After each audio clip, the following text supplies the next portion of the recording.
The lights on the tree were still warm from the afternoon. I ran my fingers over a glass ornament, the cold edges biting slightly through my gloves. Outside, the first snow of December fell, soft and muffling, covering the familiar hum of the street with a quiet I wasn't sure I liked. Adam came up behind me, his voice casual, but not quite steady. "Clara, my ex is coming for Christmas dinner." I turned, forced to smile. It didn't reach my eyes. The glass ball slipped in my hand and spun across the carpet, catching the glow of the lights. "Oh," I said, too soft to mean anything. He rubbed the back of his neck. I thought I should tell you now before we. I nodded, but I didn't move. My mind began folding into itself, memories I hadn't touched in years rustling like dry leaves. Small laughs in quiet corners. Shared glances that had nothing to do with me. I felt the floor beneath my feet, creaking like it remembered things I had tried to forget. The living room smelled of pine and cinnamon. The fire was low, orange flames licking the edges of the hearth. Outside, the snow kept falling, a slow hush over the world. I could hear the wind pressing against the windows, and it sounded almost like whispering, almost like it knew what I was thinking. Adam sat on the edge of the sofa, picking at a thread in his sweater. "I know it's awkward," he said, "but it's just dinner." I tilted my head, looking at him through the strands of tinsel hanging from the branches. "Just dinner," I repeated. The words felt brittle. He nodded, running a hand through his hair. "Yeah, just dinner. She's changed. I think you'll like her." I placed the ornament carefully back on the tree, stepping away slowly. The ball didn't hang straight. I could feel the way the room shifted when he moved, how the shadows from the fire pulled across his face and didn't quite reach his eyes. He smiled, but not with his eyes. Outside, the snow had started sticking to the edges of the porch. Each flake was so quiet, landing softly on the wood, softening the edges of the world. I leaned against the window, tracing a finger along the cold glass. My reflection stared back at me, pale, tired, unsure. I tried to think of practical things. The casserole in the oven, the napkins on the table, but my mind kept returning to her. Not her face, exactly. I couldn't remember it clearly, but the ghost of what she had meant to him. To us. To me, even, in ways I hadn't yet understood. Adam's voice pulled me back. "Do you want me to call and confirm or—" "No," I said, too quickly. Then softer. I'll be fine." He nodded again, rising and crossing to the window beside me. We stood there, side by side, watching the snow gather on the branches. For a moment, the only sound was the fire, the wind, the soft tap of flakes on the glass. I thought of memories tucked away, folded into boxes in the corners of my mind. Times he had laughed like he couldn't breathe, times she had been there. And I realized I had never really asked him about her. Never really known the story, he told himself. I felt a cold draft at the base of my spine and shivered. Not from the winter, but from the sense of something paused, suspended. Something waiting to be said or to happen. Adam broke the silence, voice low. "I didn't want to surprise you." "I know," I whispered. I kept my gaze fixed on the snow. It looked harmless, but it wasn't. Snow covers everything, and the truth, memories, intentions, they wait beneath it. And sometimes when the snow melts, they're there again, stubborn and wet and sharp. He shifted closer, hand brushing mine briefly on the windowsill. I didn't pull away. I wanted to, but I wanted to understand too, what he hadn't said, what I hadn't asked. We moved back to the tree, slowly, each step careful. I straightened the ornaments, rearranged the lights, tried to make the room look like Christmas, like everything was fine. But the air felt heavier, like it had remembered things I hadn't. I found myself thinking about what she would say if she saw me here, arranging our tree like a stranger in her own home. Would she recognize me? Would she care? The questions floated and settled like dust motes in the firelight. Adam bent down to pick up a fallen ornament I hadn't noticed. "I don't want this to ruin the holiday," he said, almost to himself. I touched his arm lightly. "It won't," I said. My voice was steadier than I felt. I didn't lie exactly. I just paused.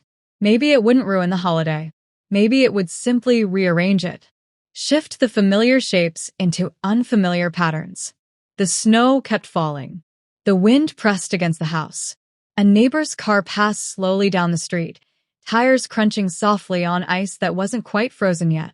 I could hear it, and it sounded far away, like a reminder that the world kept moving even when you felt stuck in a moment. I went to the kitchen, pouring myself a cup of tea. Steam curled up, warm against the chill of my hands. Adam joined me quietly, leaning against the counter. Neither of us spoke. Not yet. Not until we had to. I took a sip and felt the heat travel through me. Outside, a branch shook under the weight of snow, sending a small avalanche to the ground. The sound startled me, and I realized I had been holding my breath. I looked at him then, really looked, noticing the subtle tremor in his fingers. Nervousness he tried to hide, care he tried to show, and I understood, maybe for the first time, that this dinner wasn't just about her. It was about everything left unsaid, every memory that had quietly shaped the space between us. I swallowed, setting the cup down. "We'll figure it out," I said softly, more to myself than to him. He nodded. We stood together in the warm kitchen, watching the snow, listening to the world soften outside. And in that quiet, I realized that I didn't need answers yet. Just the patience to notice, the courage to wait, and the small hope that the past wouldn't swallow the present entirely. The tree lights flickered. Shadows danced across the walls. And for a moment, I imagined the night stretching before us, long, uncertain, full of memories waiting to walk in the door. The kitchen smelled of rosemary and roasted vegetables. Steam curled from the pot on the stove, soft and lazy, fading into the corners of the room. I moved slowly, almost mechanically, chopping and stirring as if the rhythm of the motions could anchor me. Outside, the snow pressed against the windows, thickening, quieting the world. I wiped my hands on a dish towel, noticing something out of place. A wine glass, delicate and tall, sitting beside two others I didn't remember setting. My heart skipped just a little, and I crouched to check the cabinet. Another glass tucked behind the others. Nothing else seemed wrong. Yet the way they stood, two and one, felt deliberate. My fingers traced their rims, and I imagined someone else had been here before me. Adam's voice came from the living room, casual, but it didn't reach me in the usual way. "Dinner's smelling good," he said. "Do you need help?" I shook my head, though I wasn't sure why. The house felt larger somehow, or maybe smaller. The air tighter. I straightened a picture frame on the counter. Behind it, a folded letter slid into view, its edges worn. I picked it up, feeling the weight of paper older than any dinner invitation. My hands lingered. I didn't want to know, and yet I had to. The envelope was unsealed. A name I didn't recognize stared back at me, handwritten, careful. I set it down. For a moment, I considered opening it. Then I thought better. Some secrets wait for the right moment. Some shouldn't be forced into light. I tucked it back, exactly where I'd found it, and exhaled slowly. The vegetables simmered, tiny bubbles climbing the sides of the pot. I stirred, watching the steam curl and vanish. Everything smelled familiar, safe almost.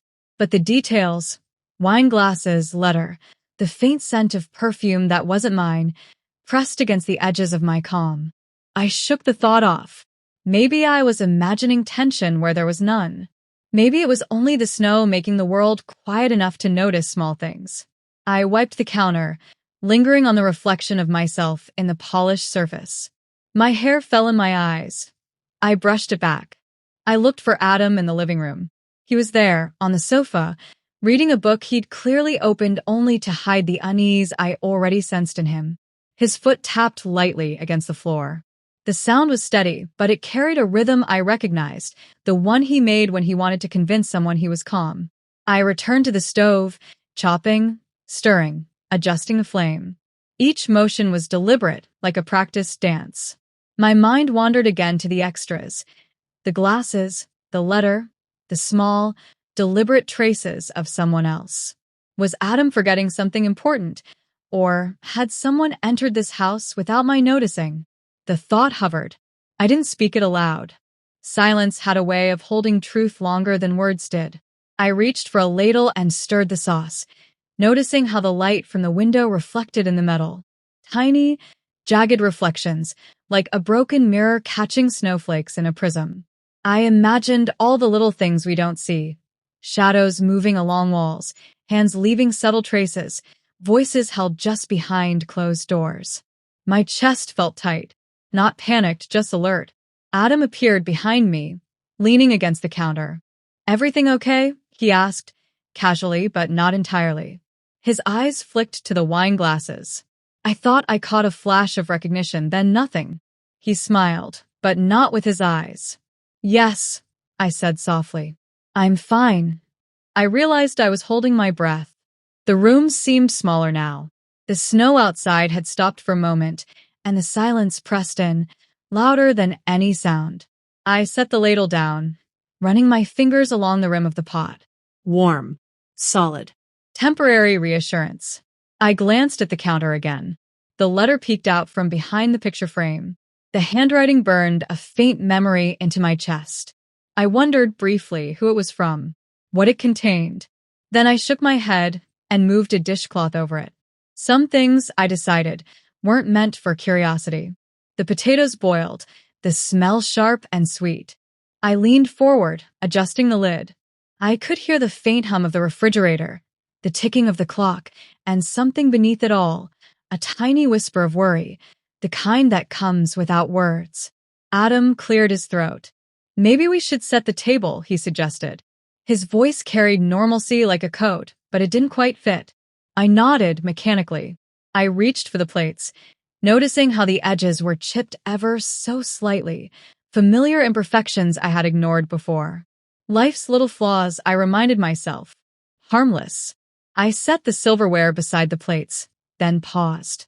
My hands lingered on the folded napkins. My mind drifted again to the wine glasses. Someone had been here. Or maybe I had just imagined them. My chest tightened slightly at the uncertainty. Was I protecting myself from confrontation, or bracing for something I already sensed? The room felt warmer suddenly. Or maybe it was just the fire behind me, flames dancing on the walls. Shadows moved, stretching across the ceiling. I followed them with my eyes, noticing how they bent around the corners of the kitchen, hiding things I didn't yet know. I picked up a glass again. The rim was cool, heavy in my hand. I rotated it, watching the light pass through, splintering into faint rainbows. I thought of her, Adam's ex, whoever she was now. Did she notice details like this? Did she leave traces deliberately, or was it only the memory of her lingering in the house? I set the glass down carefully, straightening it beside the others. Adam shifted behind me again. We moved through the kitchen quietly, side by side, yet apart. The meal simmered, the oven hummed, the snow pressed softly against the windows. I exhaled slowly, noticing the sound of my own breath. It was steady, rhythmic, grounding. Maybe there was no one else. Maybe it was just anticipation. Or maybe the house remembered things we didn't. Either way, I had to move forward one deliberate step at a time. I wiped my hands, ran them over the counter, then leaned against it, watching the steam rise and vanish. The room smelled of rosemary, pine, and something faintly unfamiliar. A whisper of perfume, a fragment of memory. It pressed against me gently, reminding me that some things from the past always linger. I glanced at Adam again. He smiled at me just slightly, and this time it felt real. But I still noticed the flicker of unease in his eyes, just below the surface. The snow resumed outside, soft and constant. It blanketed everything, muffling the world. I felt the quiet in the room settle over me too, gentle but insistent. I didn't know what tomorrow would bring, or what secrets would emerge. But for now, I stood in the kitchen, stirring the familiar, noticing the unfamiliar, letting the tension fold into the quiet of the evening. And I waited. The knock came soft, almost hesitant, barely louder than the hum of the heater. I froze. My hand hovered over the doorknob. Outside, the snow pressed against the porch like it was trying to hold the world still. The street was quiet. Even the wind seemed to pause. I opened the door. Nothing. Just the snowflakes catching in the dim porch light. My breath clouded in the cold air. And then I noticed it, a faint trace of perfume, something sweet and floral that didn't belong to me. I stepped back inside, closing the door slowly. The warmth of the house hit me, like a tide. I inhaled, trying to shake the scent from my memory, but it lingered. The way perfume lingers in a hallway long after someone has left. The kitchen smelled faintly of rosemary from the dinner I had started earlier. I moved toward it, eyes scanning the shadows, noticing how the corners seemed darker tonight. The snow lightened them, but only just. The walls seemed to breathe, stretching and shrinking as if the house itself was alive, aware. I pressed my palm against the counter, smooth and cold under the fingertips. My heart ticked quietly in my chest. I told myself I was imagining things. Maybe a neighbor's wind had carried something in. Maybe I was tired. Maybe the scent was nothing. But then it moved. Or I moved toward it. Hard to tell which. I followed the trail, invisible and intangible, toward the stove. It felt alive, as if guiding me. My bare feet creaked against the floorboards, each sound amplified in the quiet house. I paused, listening. Nothing. Only the faint simmer of the vegetables, the low hum of the refrigerator, the wind tapping at the windows. I reached the kitchen doorway. The scent was stronger now, subtle but distinct. Floral. Personal. Not Adam's cologne, not mine. It curled around the legs of the table like smoke. I glanced at the chairs, the countertop, the fruit bowl. Nothing moved. Nothing was out of place. And yet, something had been here. Or was still here. I touched the edge of the counter, feeling the grain of the wood. I imagined a hand brushing against it, lingering too long, leaving warmth where it shouldn't. I shook my head. I could be imagining it. Could be. My mind had been on edge all evening. The wine glasses, the letter, little details threading tension through every corner. I turned slowly, taking in the shadows. The light from the window stretched across the floor, long fingers that trembled at the edges. I noticed them, how they bent around corners, hugged the walls. Shadows in a house are never just shadows. They move. They wait. I exhaled, pressing my fingers to my lips. The perfume was there, or maybe it was memory. My eyes drifted to the stove, then the countertop, then the back door. Everything was still. Everything was quiet. Too quiet. Adam's voice came then, from the living room. Clara? Soft. Curious. Everything okay? I didn't answer. I couldn't. The house had shifted somehow. Even his presence couldn't ground me. I followed the scent to the fridge, leaning close. My reflection looked back at me, eyes wide, pale in the glow of the kitchen light, hair falling loose around my face. For a moment, I didn't recognize myself. The clock ticked. I listened to it. Tick, tick, tick. Each beat like a small drum inside my chest. I wondered if I had imagined the knock. If I had imagined the scent. If I had imagined the tiny threads of unease weaving through the evening. But my hands still tingled from the cold air at the door. And the scent that lingered. A whisper. A question. A warning. I moved to the counter, running a hand over the smooth wood again. The house felt larger, or maybe smaller. I couldn't tell. My eyes caught the faint outline of a note tucked under the fruit bowl. I hadn't noticed it before.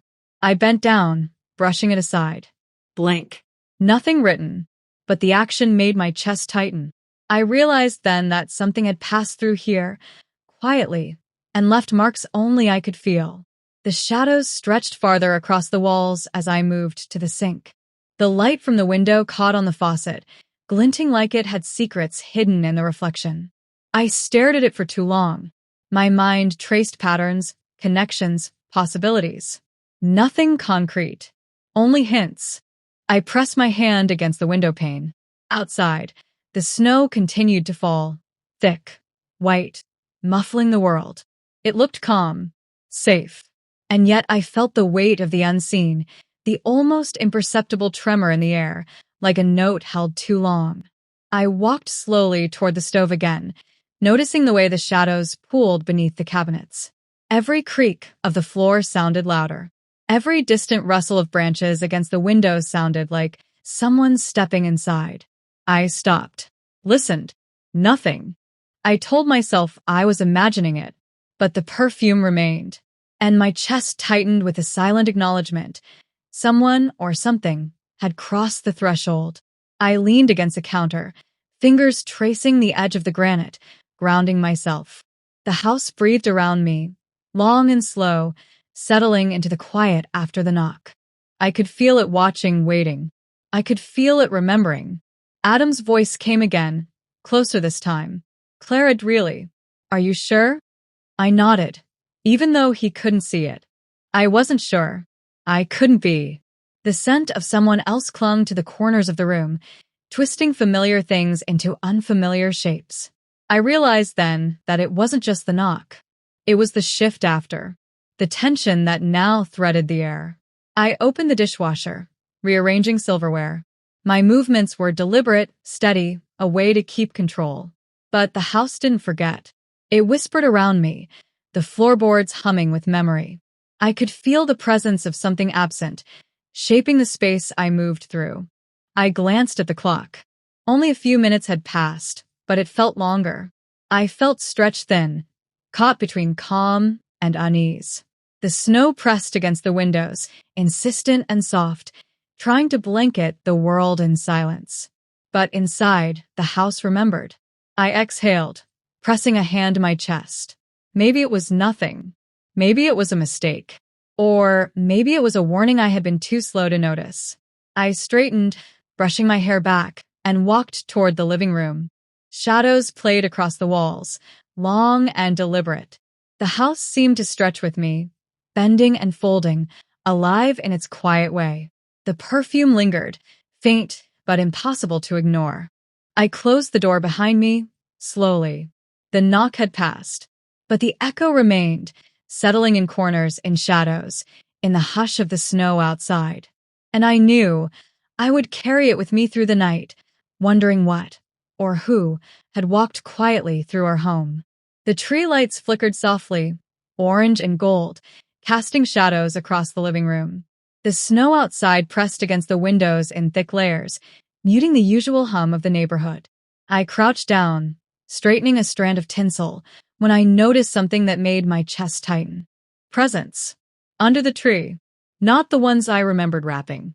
Not the ones I had planned. They were small, precise, almost deliberate in the way they were arranged.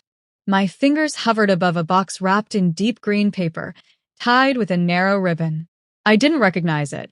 I knelt closer, eyes scanning each package. The handwriting on the tags was unfamiliar, delicate, neat, deliberate. There was a sense of personal knowledge in each one, intimate and unsettling, as if someone knew things I hadn't said out loud. My stomach twisted. The warmth of the fire did nothing to reach the chill threading through me. I reached for the first box, hands careful, trembling slightly. I wanted to put it back. I wanted to ignore it, but curiosity, subtle and insistent, nudged me forward. My nails brushed the ribbon, soft and taut, and I lifted the lid. Inside was a small, delicate object, a locket, antique, tarnished at the edges. I picked it up, feeling its weight in my hand. The chain caught on my fingers, a cold, thin line that felt like it had been meant for me, or meant to make me remember. I opened it, and the image inside made my breath catch. It was a photograph. Not of me, not of Adam, but of her. His ex, from years ago, smiling at the camera as if nothing had ever been broken. My heart hammered quietly, a soft alarm. My pulse seemed louder than the crackling of the fire. I pressed the locket to my chest, feeling its cold weight settle there. A memory flickered, small, sharp, of a story Adam had told me once, in fragments, about the two of them. A Christmas Eve years ago, a laugh in a corner of a cafe. I hadn't thought of it in years, and now it pressed into the present unwanted, intrusive. Adam's voice broke through the quiet. Hey, what are you doing down there? I straightened quickly, the locket still in my hand. He was in the doorway, smiling, oblivious to the tremor in my chest, the tension folding through the room. His eyes scanned the presents, then met mine, cheerful and unsuspecting. He didn't notice the alarm in my hands, the tightness in my chest. Just looking, I said softly. The words felt hollow. He stepped closer, brushing past me to straighten the ribbon on another package. Someone went all out, he said, voice casual, as if nothing could be out of place. I love it. I swallowed, forcing my lips into a small smile. Yes, very nice, I whispered, though the locket burned my palm. I turned my attention back to the gifts, moving mechanically, as if by rearranging them I could rearrange the unease curling in my chest. Each box was a reminder that someone had been here, someone who knew too much, or perhaps someone who remembered things I had tried to forget. I set the locket on the coffee table, brushing a fingertip over its surface. The photograph stared back at me, frozen in time. I could feel it watching, pressing against the edges of the room, threading the warmth with cold memory. I couldn't tell if it was a warning or a message. Adam wandered toward the sofa, still smiling, humming softly to himself. He sank into the cushions, picking up the remote and flipping channels with a casual rhythm. He was unaware of the tension in the room, unaware of the gift I held, the echo of memory it carried. I moved to the next package, small and square, wrapped in red paper with a satin bow. I hesitated. The same feeling prickled the base of my neck, the sense of knowledge, of intimacy I hadn't shared. The ribbon was tight, almost stubborn, as if it knew I shouldn't open it. I peeled it back slowly, careful not to tear the paper. Inside, another object, smaller, simpler. A key. A house key, delicate and old-fashioned. I turned it over in my hand, feeling the weight of its meaning. A pang of fear pricked me. Why leave this now? What did it unlock? And who had left it? Adam glanced up, tilting his head. Everything okay? I nodded again, but the nod was empty. My chest still tightened. The house felt too quiet, the shadows longer than they should be, stretching across the walls like they were trying to whisper something I couldn't hear. I set the key beside the locket. The two objects sat on the table, ordinary and yet impossible. Ordinary, yet heavy with unspoken history. I ran a hand over my face, trying to steady my breath. The snow outside pressed against the windows, thick and soft, muffling all other sound. The house seemed to hold its own breath with me. I thought of questions I couldn't ask. Who left these? Why now? And more terrifyingly, why here in our home, in our quiet Christmas evening?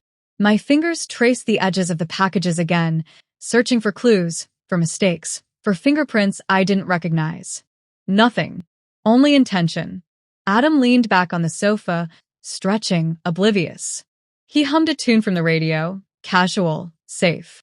He didn't notice the alarm threading through the room, the way the locket's photograph tugged at my memory, the key's sharp reminder of doors and secrets. I set the packages aside, arranging them neatly, as if neatness could bring safety. But the unease lingered. My eyes caught the reflection of the tree lights on the polished surface of the table, fractured in small, trembling points. I realized the room would never feel the same tonight. The past had crossed the threshold. I sank onto the carpet beside the gifts, letting the locket rest in my palm. My fingers traced the cold metal, feeling its edges, its weight, its history. The snow outside fell harder now, thick and soft, pressing against the windows, muffling the world, but doing nothing to mute the tension in the room. Adam's voice called again, from somewhere behind me. Clara, are you coming? Dinner's almost ready.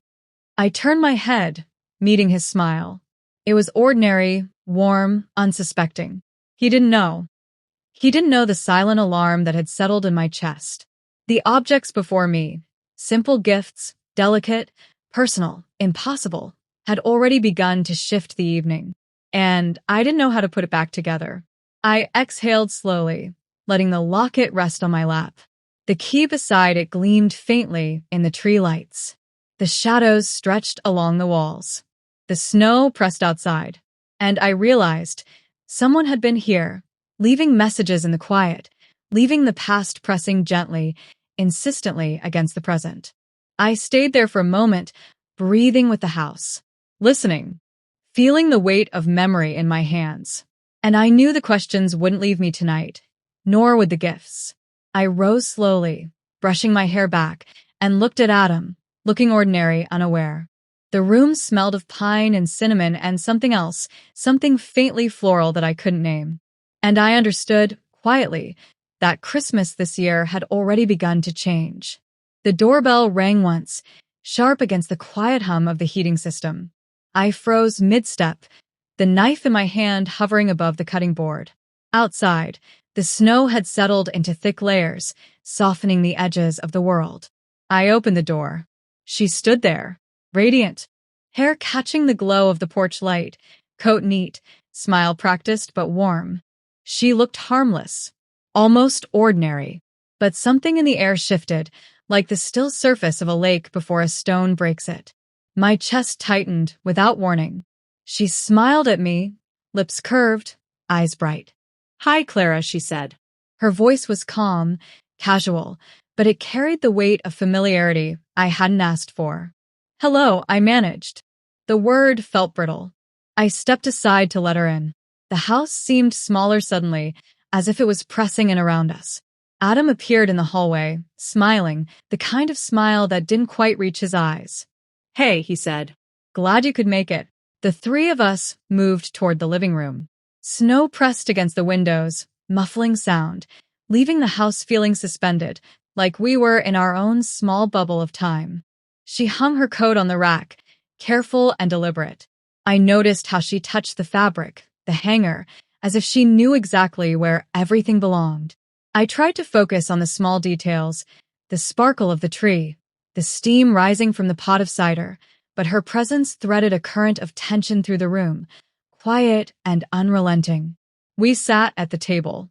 Conversation flowed easily at first. Polite comments about the weather, the snow, the food. Adam laughed lightly at something she said. I smiled at the exchange, but it felt hollow, rehearsed.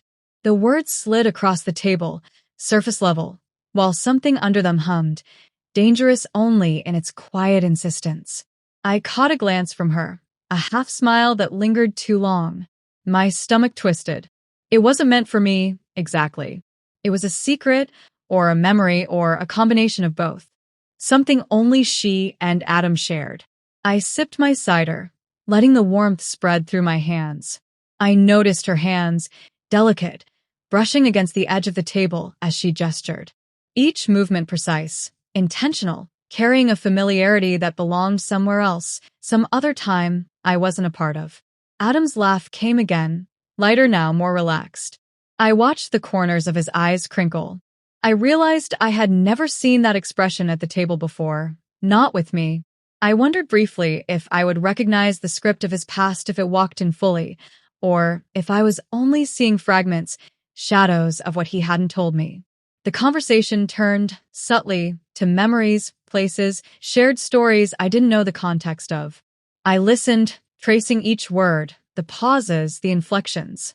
They spoke with ease, but the ease carried weight I couldn't place.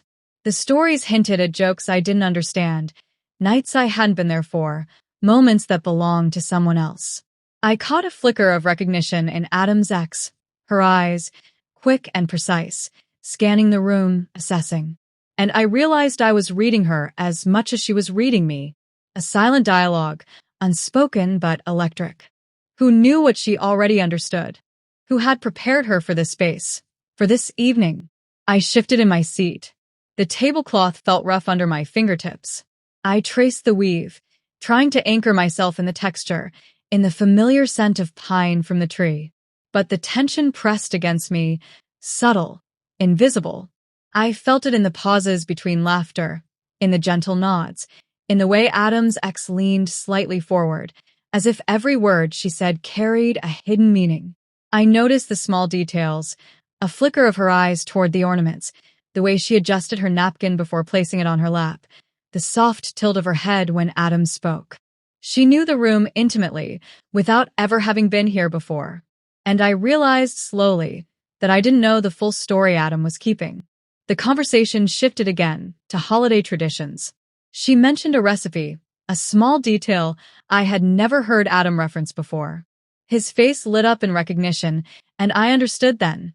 The memory belonged to both of them. To me, it was a ghost of a time I hadn't shared. I sipped my cider again. The warmth did nothing to settle the sudden chill in my chest. I felt my hands trembling slightly, not from cold, but from a quiet unease threading through the room.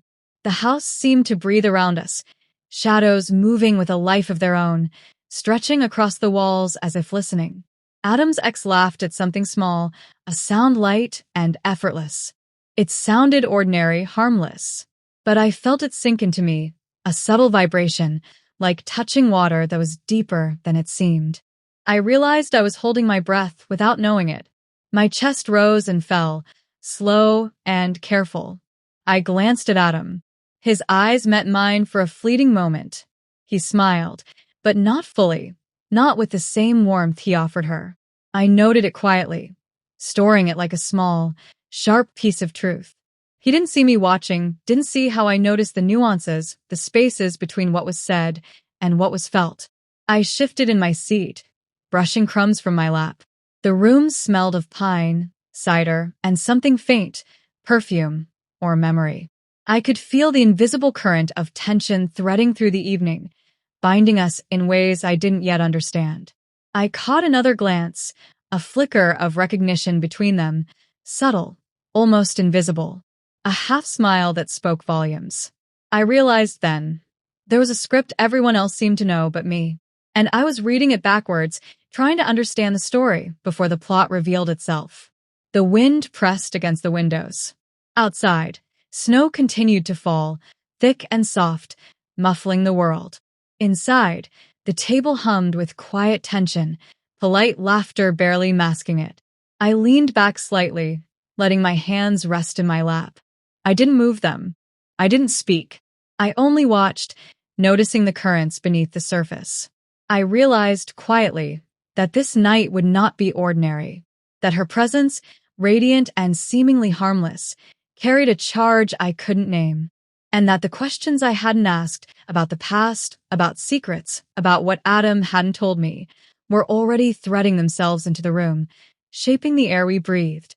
I took a small sip of cider, the warmth in my chest clashing with the unease coiling low in my stomach. I glanced at Adam again. He was smiling at her, eyes bright, unaware that I was seeing more than he thought I could. I let my gaze drift to the window, snow pressing against the glass in silent insistence. The world outside was soft, quiet, safe. But inside, I realized things had already shifted. The calm had broken in small, invisible ways, leaving a current that I could feel but not see. And I understood, slowly, as I listened to their conversation, caught their glances, and felt the subtle rhythms of the room, that this was only the beginning. That the story Adam hadn't told me was still unfolding, layer by delicate layer. The house was silent.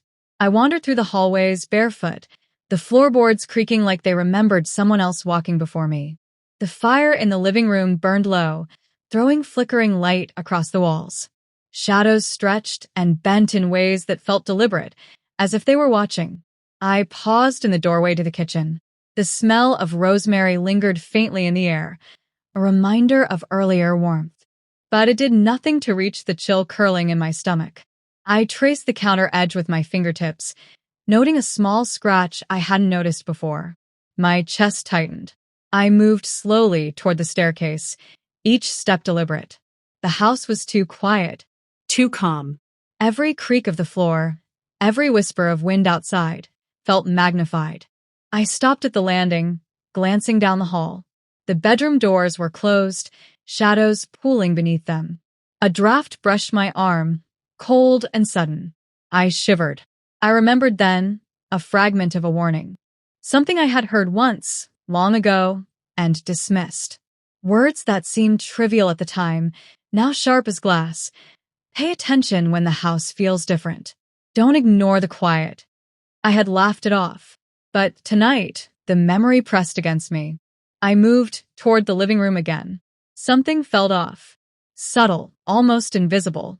The armchair, usually perfectly aligned with the rug, was shifted just enough to feel deliberate.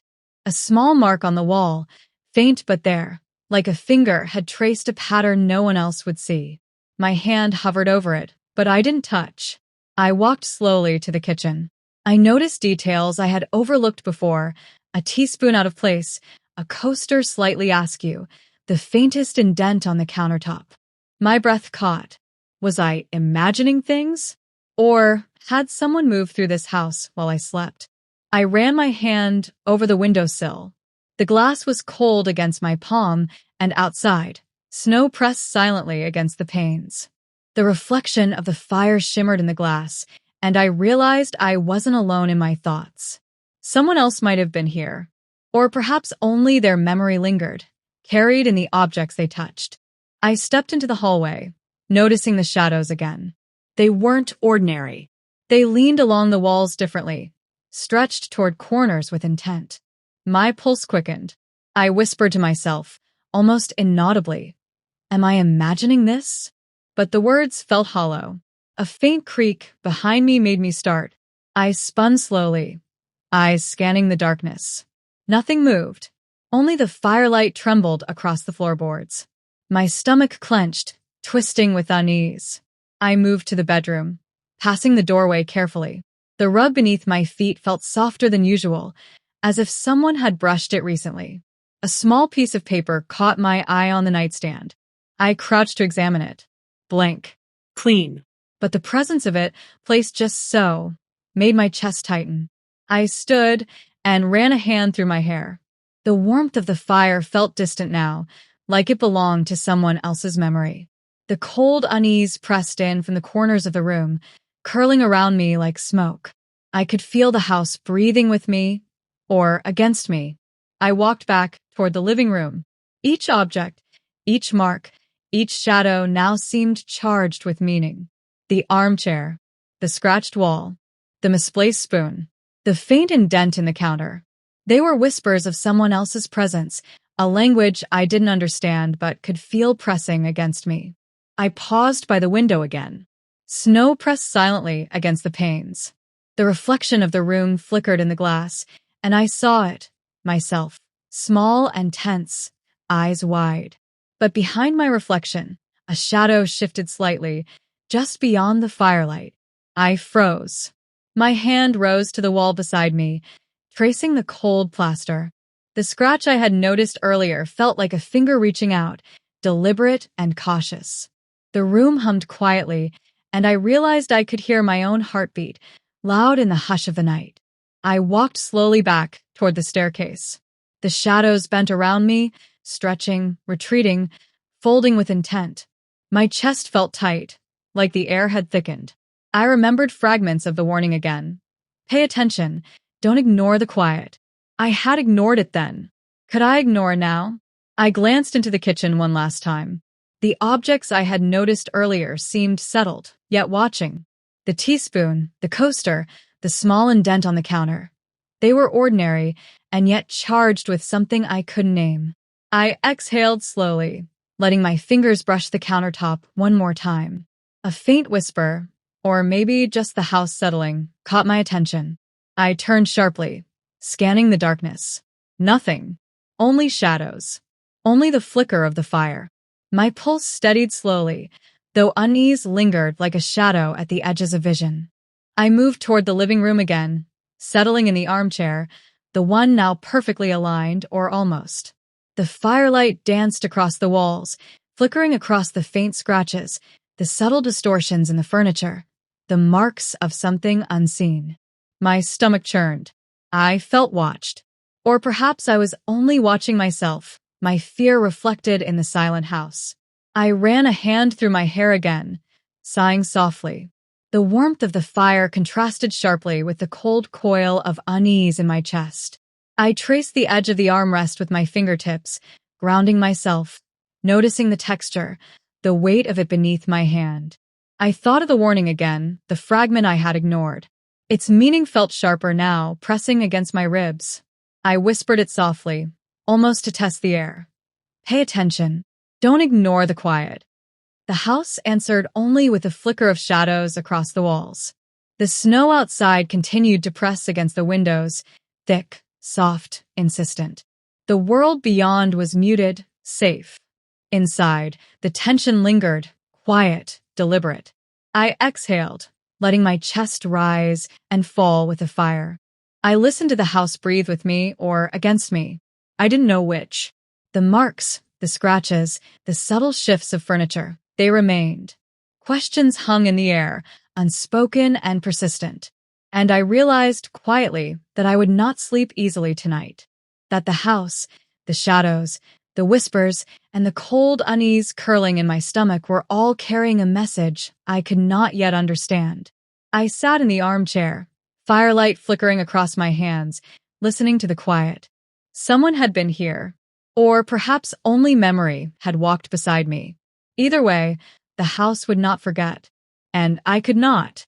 The living room was quiet, the snow pressing against the windows in thick, muffling layers. The tree lights flickered gently, casting long shadows across the walls. I bent down to dust a small glass frame I hadn't looked at in months, moving it slightly to see behind it. That's when I noticed it, a folded piece of paper, tucked flat and deliberate, hidden like a whisper waiting to be heard. I hesitated, fingertips brushing the glass before lifting it. The paper was yellowed, the edges delicate and soft. I pulled it out slowly, almost reverently. The handwriting struck me immediately, careful, intimate, familiar in a way that tugged at something deep and unspoken. My chest tightened. I could feel a cold coil threading through me, a quiet alarm I didn't yet understand. I unfolded the letter. The words were small, deliberate, each one pressing against the next with an intimacy that felt almost invasive. It spoke of a time I hadn't been part of, yet the memory came to me anyway, fragmentary and sharp. A story I didn't know I remembered, tucked into the ink and the paper. I read it once, slowly, tasting each word, letting it sink into me. The handwriting, the phrasing, the pauses, they were familiar. Not enough to recall the moment fully, but enough to make my stomach twist. My hands trembled slightly, though I told myself it was the cold from the window. I read it again, more carefully this time. Each line hit differently, as if the letter had layers I hadn't noticed the first time. Secrets pressed against me through the paper, quiet but insistent. Something Adam had never mentioned, something that now pressed into the present like a weight I hadn't agreed to carry. The warmth of the fire seemed distant now, the glow brushing my arms without reaching the chill in my chest. I traced the ink with a fingertip, feeling the indentations, the small ridges of the pen. Each word seemed to echo in the quiet room, bouncing off the walls, pressing against my ears. I didn't hear him come up behind me at first. Adam appeared, leaning casually in the doorway, coffee in hand, eyes bright, unaware of the storm in my hands. He smiled, lips curving warmly, and I realized how ordinary he seemed against the intensity of the moment I was holding. "Find something interesting?" he asked, casual, almost teasing. I shook my head slowly, forcing my lips into a small, polite smile. "Just old memories," I whispered. The words felt hollow. They carried none of the weight I was trying to process. I folded the letter back carefully, placing it on the coffee table. I wanted to ask questions. I wanted to demand answers. But I didn't know where to start. The letter had opened a door I hadn't realized was there. A door to a story Adam had never told me. He wandered closer, setting his cup down, still unaware. "Everything okay?" I nodded. The letter was folded between my fingers again, heavier now than it had been on the table. I traced the edges, feeling the faint crinkle, the smell of old paper, the intimacy of someone else's words pressed into a space that was supposed to be ours alone. I realized then how much I didn't know, how much had been kept in quiet, careful layers. Each sentence, each phrase in the letter hinted at something that hadn't been shared, a hidden past threading into tonight. The warmth of the room, the soft flicker of the tree lights, the gentle hum of the snow outside, all of it contrasted sharply with the unease curling in my stomach. I read the letter once more, silently, letting the words press against me fully. I noticed the phrasing I recognized, the pauses, the emphasis, the care. It was someone familiar. Someone I had loved once in pieces I didn't remember. And now, those pieces were colliding violently with the present. Adam sat down across from me, his eyes bright, casual. He hadn't noticed the shift in the air, the way the room seemed charged with unspoken weight. I realized he hadn't shared this moment with me, hadn't even hinted at it. And that fact, quiet and deliberate, pressed against my chest harder than the letter itself. I traced a finger along the paper's edge again. The ink felt alive under my touch, as if it remembered me touching it years ago, as if it had been waiting. Questions pressed at the back of my mind. Why hadn't he mentioned this? Did it matter to him? Or had he buried it carefully, hoping I wouldn't notice until now? The fire flickered, casting a shadow across the letter. I could see the faint lines of the handwriting dancing across the coffee table. I could feel the presence of the past in the room, quiet, insistent, a current beneath the ordinary conversation Adam continued as if nothing had changed. I exhaled slowly, letting the letter rest in my hands. I looked at him, ordinary and warm, and I realized how much I had been missing. The hidden stories, the fragments of a life I wasn't part of, the secrets tucked into the folds of paper he hadn't shared. And I wondered, what else had been kept from me? I placed the letter carefully back under the frame, brushing my hands over the glass. The surface felt smooth, cold, and distant. The words remained underneath, quiet, insistent, waiting for me to notice them again. I understood now that the calm of the evening was only an illusion. The past had been waiting, and it had arrived tonight unbidden. Adam sipped his coffee, humming softly, unaware of the storm I held. I could feel it settling in my chest, the quiet tension threading through the room. I didn't know what to do with it yet. I only knew that I couldn't ignore it, and that tonight, the past had reached across the years to remind me it was still alive. I traced the edges of the frame again, fingertips brushing the cold glass. The letter was hidden once more, but its weight lingered. Snow pressed softly against the windows, the tree lights flickered, and the room held its breath with me. And I realized, softly, that questions were already forming. Questions I wasn't ready to ask, questions that would not leave me alone. The quiet of the house pressed around me, intimate and heavy, as I held the weight of what had been revealed. Tonight, the past was no longer buried, and I didn't know what it meant for the present, or for Adam, or for the quiet Christmas we had thought was safe. The hallway smelled faintly of pine and cider, the tree lights flickering against the walls like a quiet pulse. Snow pressed against the windows, thick and muffling. The world outside blurred into silver stillness. I stood at the staircase, bare feet brushing the carpet, listening. A subtle tension threaded through the room. Not loud, not explosive, just enough to make the air feel heavier, like the house had taken a deep breath and held it. Adam and her were in the kitchen, voices low at first, polite even, but I caught the sharp edges beneath the smiles. I didn't move, didn't step closer, didn't speak. My hands pressed lightly against the railing, knuckles white. The floor beneath me creaked faintly, like it remembered every conversation ever had here. "Are you serious?" I heard Adam say, calm but clipped.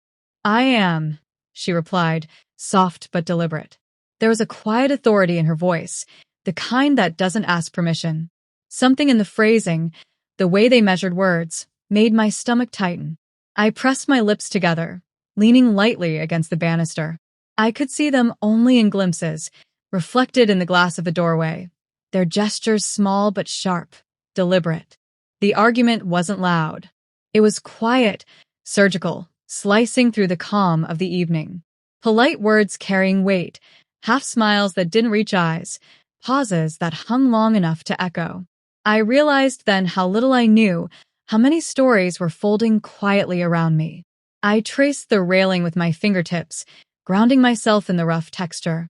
The snow outside pressed softly against the glass, reflecting the cold glow of the street lamps. Each flake seemed to carry the tension inside with it, a mirrored reflection of the unease curling in my chest. Adam's ex tilted her head slightly, eyes sharp, voice steady. "You promised," she said, the words soft but edged. "I did," Adam replied, tone even, but the pause that followed betrayed him. Something unspoken threaded between them, a current I could feel but not name. I swallowed, trying to make sense of the shapes of the argument without stepping into it. I felt like a spectator at a play where the script was unfamiliar, the stakes invisible to me, but pressing into my chest. My heartbeat echoed softly in my ears. The kitchen light glimmered across their faces. Adam's brow furrowed slightly. She didn't look away. Each gesture, each tilt of the head, each pause was deliberate. They spoke volumes in silence, and I felt myself gathering every fragment, every sharp edge. I remembered then the letter I had found, the handwriting, the care, the hidden story it carried. I pressed my palm against my chest. Everything was connected. Every subtle glance, every careful word was threaded with history I hadn't been invited to see. And I felt suddenly small, an outsider in the space I had thought was mine. I don't understand why now," she said. Her voice carried a quiet weight, like a stone settled in a stream, pressing into the water without breaking the surface. Adam's reply came slowly. "I thought it was fine," he said. The hesitation was heavy. His hands moved slightly, almost unconsciously, brushing the counter. I could see the tension in that simple gesture. The conversation paused. I held my breath, listening to the quiet hum of the refrigerator, the soft crackle of the fire from the living room. Even the walls seemed to lean in, waiting. I pressed my forehead lightly against the banister, feeling the grain of the wood, trying to anchor myself. The snow pressed against the windows again, silver and cold, reflecting the street lamps in pale, indifferent light. It mirrored the unease spreading through me, a silent echo of what I could not name. "I don't want to do this tonight," Adam said finally, the words measured, deliberate. Her eyes narrowed slightly, but the expression softened after a moment. "Maybe we should have talked earlier," she replied. And in that line, in that quiet admission, I felt the fracture beneath the facade of cheer, the hidden fissures I hadn't seen.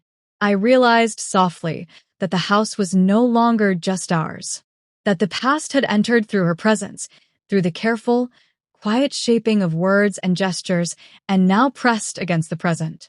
I had been a spectator, yes, but also a witness, holding every unspoken tension in the shadows of my chest. A laugh, soft and almost apologetic, floated through the air from Adam. She didn't answer immediately, just tilted her head, expression unreadable. The moment lingered between them like smoke, curling quietly, refusing to dissipate. I stepped back slightly, the carpet shifting under my feet. The banister felt familiar beneath my fingers, but the warmth of the room had lost its comfort. Every glance, every subtle shift in posture carried meaning I hadn't known existed. I wondered, briefly, if Adam realized how exposed he was in this quiet drama. The conversation drifted again, softer now, polite on the surface, sharp underneath. I traced the outline of the stair edge, focusing on texture, grounding myself, listening to the cadence of their voices. Each syllable carried unspoken stories, fragments of a past I wasn't meant to see, yet here they were, weaving themselves into the present. Snow continued to fall outside, muffling the world beyond the house. The street lamps cast cold light across the windows, pale reflections dancing alongside the warm flicker of the fire. I watched, quietly, feeling the tension settle in my chest like frost on a windowpane. I realized then that secrets were not always loud. Sometimes they arrived as whispers, careful glances, a tilt of the head, a pause that stretched too long. And tonight, they had arrived, threading themselves through the room, through Adam, through her, and through me. The argument ended quietly, almost imperceptibly. Polite laughter returned to the room, faint and hollow, but the air remained charged. I leaned lightly against the banister, hands gripping it, knuckles pale. My chest still tight, my pulse still echoing. And I knew this was only the beginning. That tonight, the facade of cheer had cracked, and the past had slipped quietly through. The snow outside continued to fall, soft and indifferent, reflecting the cold light of the street lamps. I pressed my palm to the banister, holding it like a lifeline, and wondered what would spill into the open next. The house breathed around me, quiet and knowing, and I held my breath with it, waiting. The basement was quiet, colder than the rest of the house. I had come down for something simple, a box of decorations, the hum of the heater above barely reaching the stone floor. But then I heard it, a faint scrape, like a whisper against the wall, a sound that didn't belong. I froze. The silence pressed against me, heavy, thick. Snow outside muted the world beyond the windows, leaving only the house, the shadows, and me. My hand rested lightly on the railing, knuckles white, listening. The sound came again, softer this time, like a sigh. The basement steps creaked under my careful weight. The air smelled faintly of cedar and dust, the scent curling around me in sharp, tangible waves. My fingertips brushed along the cold stone wall, tracing the familiar texture until I noticed the outline of a door I hadn't seen before. It was small, nondescript, a sliver of shadow pressed against the concrete. The door handle was old brass, dulled with age. I tried it. Locked. A small keyhole stared back at me, silent and deliberate, as though it had waited decades for someone curious enough to notice. I leaned closer, pressing my ear against the wood. The faintest hum of life, or memory, rose from the other side. My chest tightened. The key to this door was nowhere in sight, yet I felt the weight of it in my gut, as though the house itself had been holding back this secret. I searched the basement, brushing past boxes and old furniture. My hand found an old key taped beneath a shelf, coated in dust. It fit almost perfectly in the lock. I turned it slowly, each click sounding louder than it should in the silent room. The door opened with a creak that felt like a sigh escaping a long-held breath. The air inside was thick with dust and time, a muted perfume of forgotten days. Photographs lay scattered across a small table, yellowed letters stacked carefully, and small gifts wrapped with meticulous care. Everything had a quiet intimacy, a world built for two that I hadn't been invited to enter. I knelt beside the table, lifting a photograph carefully. Adam's ex was smiling, her hand resting lightly in his, the image frozen in warmth that felt foreign now. A letter lay beside it, edges soft from handling. I traced the handwriting lightly, feeling the weight of words never spoken aloud in the present. The room seemed to hum with memory, each object a witness. Candles, burned partially and then abandoned, trinkets from trips long forgotten, the faint scent of perfume, soft and lingering, pressed gently against the walls. I inhaled slowly, letting it fill my lungs. The past had been folded neatly here, hidden but waiting. I read a letter, carefully, letting the words sink into me. There was care, intimacy, vulnerability in the phrasing, a history Adam hadn't shared. My chest tightened with each line. The warmth of the house above contrasted sharply with the chill pressing into me. I felt the weight of unspoken truths, pressing on the edges of my consciousness. How long had this room existed, hidden beneath the floor I walked every day? How long had Adam carried this secret? Each photograph, each letter, each gift, silent witnesses to a story I hadn't known I was part of.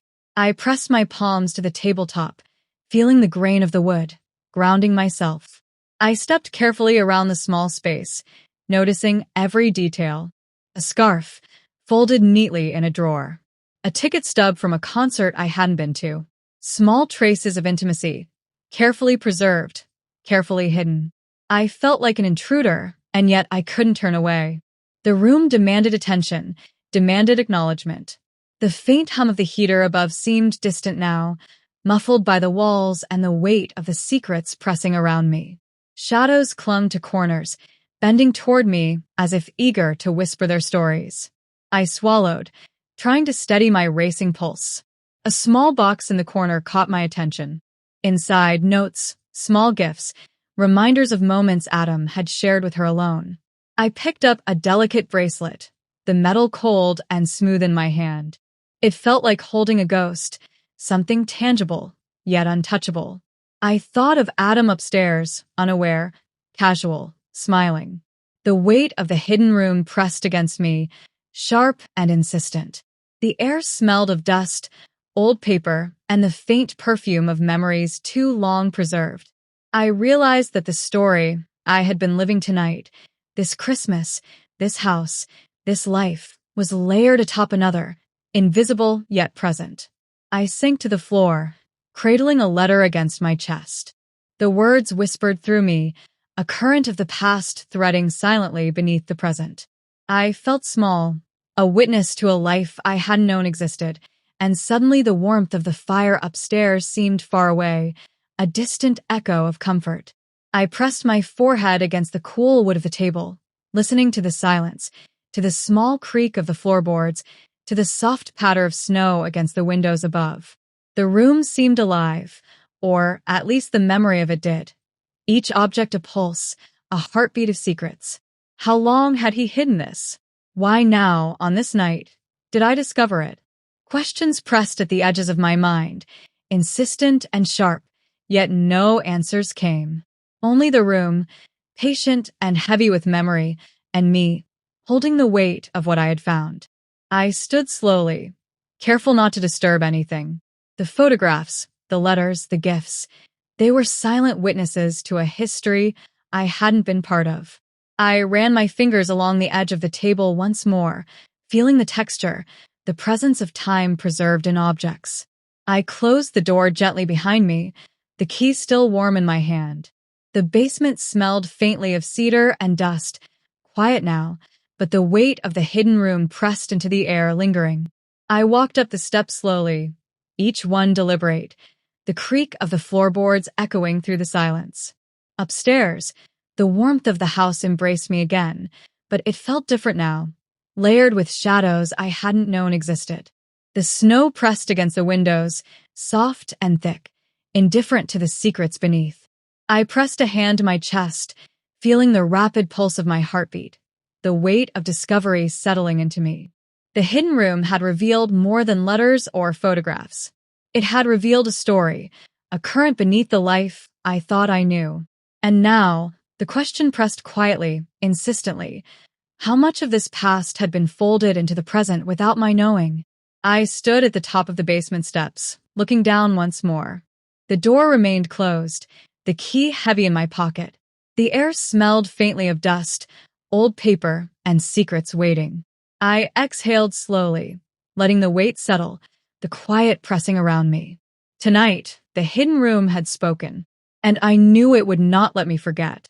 The kitchen smelled faintly of roasted vegetables and pine from the tree in the living room. Candlelight flickered across the counters, throwing shadows that danced gently against the walls. Outside, the wind whispered through the eaves, a quiet chorus of cold pressing against the house. I leaned against the doorframe, watching him move, his back to me, hands busy but tense. He didn't look at me immediately.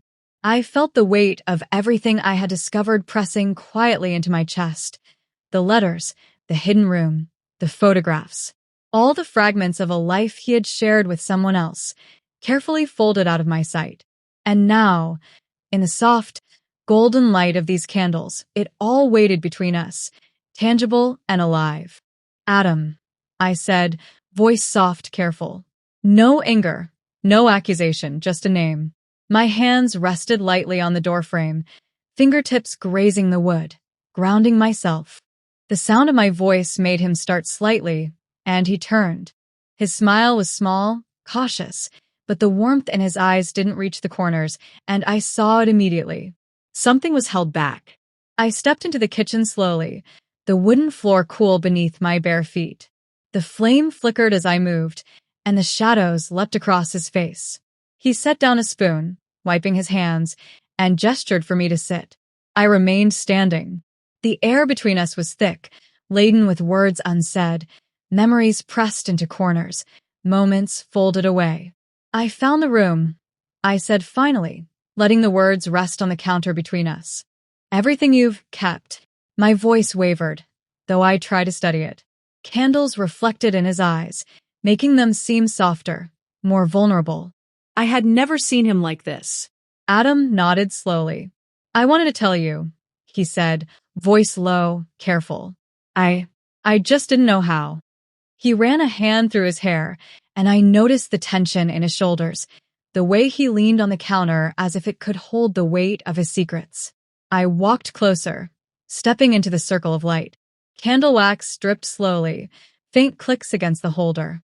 Why not? I asked quietly. Was it easier to hide it? The question hovered in the air like smoke, curling and twisting with the shadows. He looked down, then back at me, voice almost a whisper. I thought the past was done, that it wouldn't matter. I thought we were enough. The words trembled, fragile.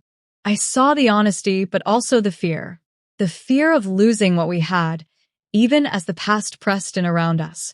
The wind rattled the windows gently, a soft reminder that the world outside continued, indifferent. I felt my chest tighten, the weight of years and secrets pressing together in one small kitchen. Candlelight glimmered across a countertop, illuminating the small imperfections in the wood, the tiny cracks that made the furniture real. I thought of us, of our life together, the cracks we had never spoken of. I need to know, I said softly. Everything. Dates, moments, the things you think don't matter. My voice didn't rise. It stayed low, steady, trembling only slightly. I watched him, letting him see the quiet intensity in my gaze. Adam took a deep breath, leaning back against the counter. The room, it was a place for closure, I guess. For things I couldn't say. Letters, gifts, reminders. I never meant to hurt you. I just wanted it to exist somewhere, without you. His voice caught at the end, fragile. I pressed a hand to my chest, feeling the rapid pull of my heartbeat. The candlelight flickered, reflecting across the edges of the counters, tracing the lines of his face, softening them. And her? I asked, barely above a whisper. Did she know? Did she ever? Adam shook his head. No, it was mine. For my mistakes, my memories. Nothing more. I thought I could carry it quietly. I didn't think it would spill into us. The words hung in the air. The fire of the candles trembled slightly, echoing the tremor in his voice. I looked down at the counter, hands pressing lightly against it, feeling the rough grain. Every word he spoke pulled a little more weight off his shoulders, but pressed more sharply against mine. The room, the hidden history, the letters, it all demanded acknowledgement. And I realized I couldn't turn away anymore. I need to know you, I said softly. All of you. The mistakes, the things you thought you could hide. Not because I want to punish you, but because I need to see if we can still. I trailed off, letting the words hang between us. The candlelight caught in his eyes again, a reflection of vulnerability and uncertainty. He reached out slowly, brushing a finger along my wrist. I want that too, he said, quiet. I don't want the past to shadow us anymore. I want to be open, to be here with you fully. I let him take my hand, the warmth of his touch grounding me. The wind outside whispered through the eaves, soft and indifferent, while inside, the candlelight flickered gently across the room. Shadows danced across his face, tracing the lines of tension and release, the weight of confession and the fragile hope of forgiveness. We stood there, hand in hand, candlelight and shadows weaving around us. No sudden resolution, no sweeping declarations. Just the quiet recognition of truth, the slow unfolding of words that had been pressed down for years. I felt the cracks in our life, the fissures the past had created, but also the fragile bridge we were trying to build across them. The room smelled faintly of wax, pine, and roasted vegetables. Silence settled around us like a soft blanket, broken only by the faint hum of the wind and the small crackle of the fire elsewhere in the house. I realized that some shadows might always linger, but perhaps love, if tended gently, could hold them at bay. I let out a slow breath, exhaling quietly. Candlelight danced across the walls, flickering over the counters, over his face, over the space between us. And I understood. Tonight, Trust had been tested, the past confronted, and a quiet choice made. A choice to see, to acknowledge, to hold. The night outside remained cold and silver, snow pressing softly against the windows. Inside, the kitchen was warm, the candlelight flickering, holding us in its fragile glow. I pressed my hand to his, letting it rest, letting the quiet speak what words could not. Tonight, nothing was fixed. Nothing was perfect. But for the first time, the cracks felt like they could be held. And in the flicker of candlelight, I realized that maybe, just maybe, love could survive the shadows after all. The first light of Christmas morning seeped through the frost-lined windows, painting the kitchen in soft, white gold. The snow outside lay thick and quiet, muffling the usual sounds of the neighborhood. I sat at the small table by the window, holding a warm cup of tea between my hands. The steam curled lazily into the cold air, a small, temporary comfort. Everything felt shifted. The house was the same walls, same floorboards, same faint scent of pine, but the air hummed differently. Shadows seemed to linger longer, corners sharper, the quiet deeper. I sipped slowly, feeling the warmth seep into my palms, my chest, and yet it did little to thaw the tension pressing against my ribs. Adam sat across from me, hands wrapped around his own mug. He stared into the amber liquid, eyes soft but cautious. I could see him measuring every word, every gesture, as if stepping lightly on ice. The snow reflected in his eyes, pale and bright, making him look almost fragile. I wanted to reach across the table and bridge the distance, but the history between us felt thick, almost tactile. I let the silence stretch, letting the steam and the faint sound of the wind through the eaves fill the space. The house creaked as it settled, and I thought I could hear memory itself sighing. I remembered the hidden room, the letters, the photographs, shadows of a past I hadn't wanted to see, yet could not unsee. "Clara," Adam said softly, voice careful. I don't know if I can fix everything. He trailed off, looking up at me, eyes searching. There was hesitation there, a quiet vulnerability I hadn't seen in months. I stared at my cup, swirling the tea slowly. The warmth was comforting, grounding me in the present. "It's not about fixing," I said quietly. "It's seeing each other honestly, and deciding if we can keep going, knowing what we know now." My words hung in the air, deliberate but gentle. I didn't want to push him, just let the truth rest between us. Outside, the snow reflected the rising sun, turning the world into a fragile landscape of silver and white. Each snowflake clung to the others, holding together despite the wind and the weight of gravity. I thought of us, two fragile pieces, pressed together, fragile, but perhaps not yet broken. Adam leaned back slightly, exhaling, the muscles in his jaw tight. "I've made mistakes," he said quietly. "I've kept things hidden. I thought it was safer for both of us. But it wasn't. I see that now." He looked up, meeting my eyes. There was a rawness there, the kind that comes only after confession. I nodded slowly, letting his words settle into the space between us. "I needed to see it," I admitted. "Not to punish you, but to know. To know what we're building on." I touched the rim of my cup, feeling the heat, the stability of this small ritual. The kitchen smelled faintly of cinnamon and pine, a grounding fragrance in the middle of emotional turbulence. We sat together quietly, the sun climbing higher and the snow outside glittering.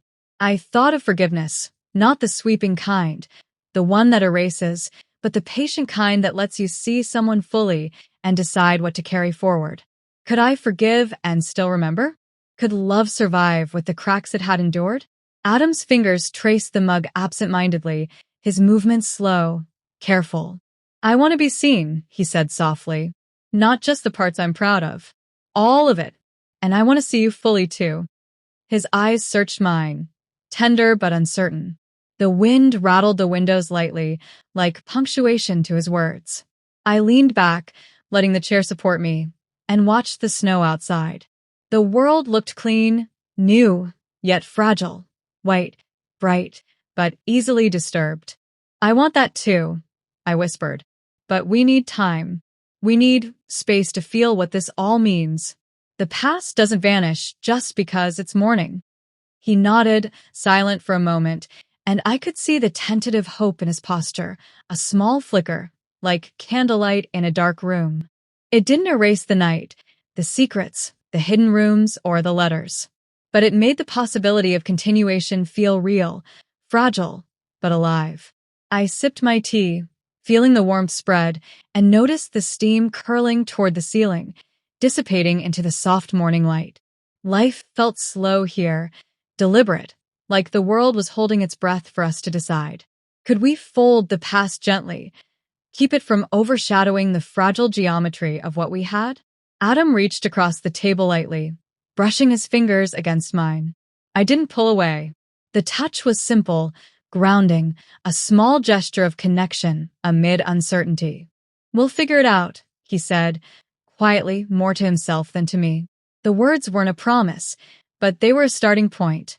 I let myself breathe, long and slow, the aroma of pine and cinnamon mingling with the quiet, the soft flicker of candlelight still lingering from the night before. The house exhaled with us, settling into the morning. Outside, the snow reflected the sun's light in hundreds of tiny mirrors, each flake holding a memory, a possibility, a choice. I realized that moving forward would not be simple. Forgiveness, boundaries, trust, they were all delicate constructions, like frost on the window pane, beautiful but easily shattered. And yet, here, in the quiet of this morning, it felt possible. Not certain, not whole, but possible. I looked at Adam, tentative, hopeful, fragile. I could see the weight of the past in his posture, but also the effort to hold himself honestly before me. I met his gaze and let the silence stretch, letting it carry more meaning than words could. The sun climbed higher, spilling light across the frost on the windows and the small patches of ice on the sill. The world outside reflected a reset, a temporary clearing of all burdens. But inside, the weight of memory, of choices, of love tested and fragile, remained. And I understood. Some questions do not end with morning, some shadows do not vanish with light. I set my cup down and exhaled slowly, letting the warmth fade into my chest. The air smelled of pine, tea, and quiet resolve. Adam's hand rested lightly on the table, fingers still touching mine. The silence was soft, filled with the possibility of beginning again. Outside, the snow glimmered like tiny mirrors. Inside, the candlelight flickered faintly across the counters, a small, persistent warmth. I realized that moving forward meant choosing to walk through the shadows with open eyes, letting trust rebuild one careful step at a time. And so we sat, watching the snow, sipping tea, the house breathing quietly around us. Morning had come, but the past remained patient, weighty, and, for the first time, acknowledged. Tonight, we would sleep with the ghosts of yesterday. Today, we would try to live with the possibility of tomorrow.